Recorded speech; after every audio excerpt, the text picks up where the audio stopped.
এই গরমে যখন বেশিক্ষণ রান্নাঘরে থাকতে ইচ্ছে করবে না আর ঝটপট কিছু বানাতে চাও, তাহলে ডিম, আলু আর চাল দিয়ে এই রেসিপিটা বানাতে পারো। আর সবথেকে বড় কথা, এই রেসিপিটা তৈরি করার জন্য আলাদা করে কোনো গ্রেভি বা আলাদা করে কোনো রাইস দরকার নেই। ঘরে থাকা চাল দিয়ে এই রেসিপিটা বানানো যাবে আর এক পাকেই তৈরি হবে। শুধুমাত্র হাতে 30 মিনিট সময় থাকলেই এটা বানানো যাবে আর খেতেও খুব দারুণ টেস্টি লাগবে।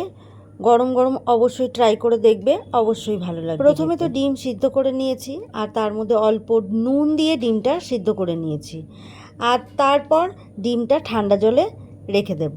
আর আলু খোসা ছাড়িয়ে ডুমু ডুমু করে কেটে নিয়েছি আর এভাবে সর্ষের তেলে রান্নাটা করে নেব। সর্ষের তেল কড়াইতে দিয়ে আলুগুলো সব ভেজে নিয়েছি। আলু ভাজার সময় হলুদ দেবো না, অল্প নুন দিয়েছি। দুটো পেঁয়াজ কেটে নিয়েছি আর পেঁয়াজটা স্লাইস করেই কেটেছি। আলু ভাজা তেলের মধ্যে সাদা জিরে ফোড়ন দিয়েছি আর এখানে 500 গ্রাম চাল ভালোভাবে ধুয়ে নুন আর হলুদ আর সর্ষের তেল মেখে রেখে দিয়েছি 20 মিনিট। সেই চালটা ভাজা পেঁয়াজের মধ্যে দিয়ে ভাজতে হবে। 3-4 মিনিট ভাজলেই চালটা শুকনো হয়ে যাবে।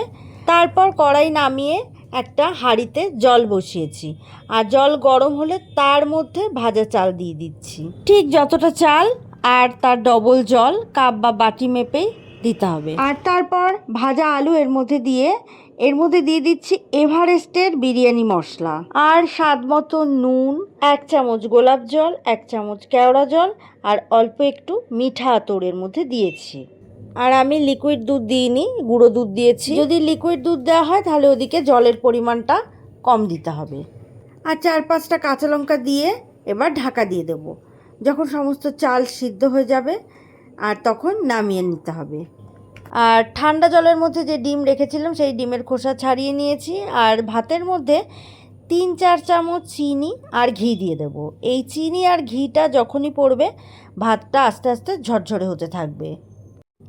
আর সবটা মিশিয়ে এখানে ডিম আর ক্যাপসিকাম ভেজে নেব। অল্প একটু নুন দিয়ে ভেজে নেব, আর কিছুই লাগবে না। ব্যাস, ডিম আর ক্যাপসিকাম মিশিয়ে পরিবেশন করব। যদি এই রেসিপিটা ভালো লাগে তাহলে একটা লাইক, কমেন্ট আর শেয়ার করার অনুরোধ রইল। আরও এরকম সহজ রেসিপি নিয়ে চলে আসব।